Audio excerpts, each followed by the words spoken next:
Hey, this is Chris with Destination Art, and I would like to paint today. I don't know if he's gonna let me. Hey, Binks. Binks, say hi. Say hi. Say hi. Yeah, you're a good kitty, aren't you? Yes. He was, oh, there we go. Okay, I guess I got my space back. So all I had to do was show him a little affection, and he's gone, just like a man. Ooh, sorry guys, just a joke. All right, so I have still using my bright palette, and I actually got my colors out so you can see. So I'm using phthalo blue green shade, I'm using quinacridone magenta, and permanent yellow.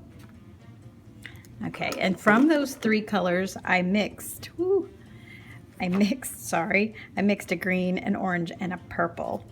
So my plan today is to do purple flowers. And every shade that I'm going to do, I want to do a whole painting with just using purple, and then just doing some purple, and then, yeah, I'm distracted by my cat. I'm sorry. Purple, shades of purple. Yes, that's my plan. Okay, let's get started. I ended up painting this painting twice. The first time I did it, I liked my color combinations and I liked the lightness of the rose. I didn't like the structure of the rose. I painted the petals incorrectly.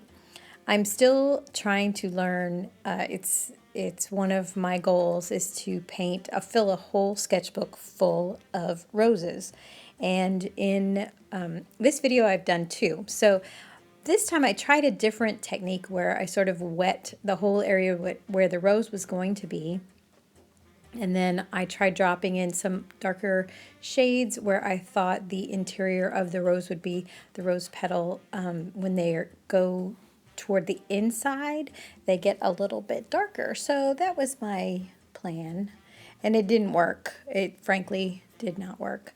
So I then moved on and started painting the flowers that were around the rose, and I just used some 5-petal flowers, and I used different shades of purple. So my plan for this was to use purple, red violet, and blue violet as my different colors, but then also have a muted purple where I mixed a little bit of green in there for the greenery.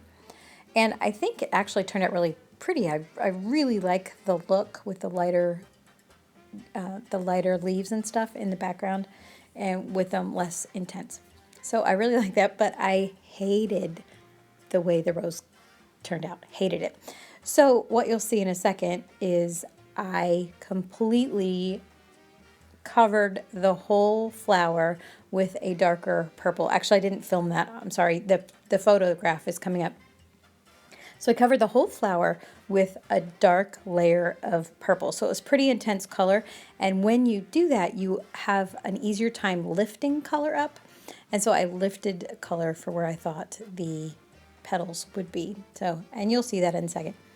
But then I didn't like it, so I repainted it. And that is the second half of the video, which is coming up in just a few moments.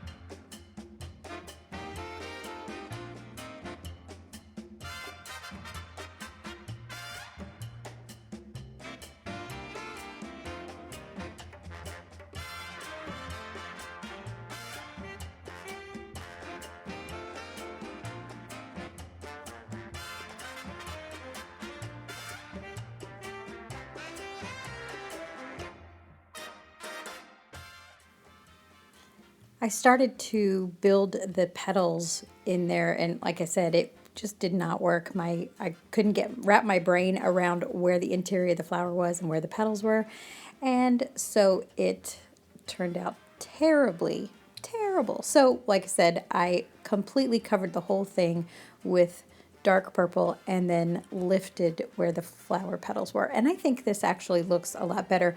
The only challenge is now there's nothing to compete with that really dark center because all of my other flowers are really light, which, you know, it's okay, I suppose. But anyway, so here I am, and I've painted it again.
If you haven't tried watercolor, I would totally recommend it. There is some challenges that you have to use with the paper and the paint and the water, but you really can get a quick representation and a very colorful representation of your subject matter, depending on how loosely you paint and what you're painting, of course. So I hope you enjoyed this video. Please like and subscribe, and I'll see you in the next one. Have a great day.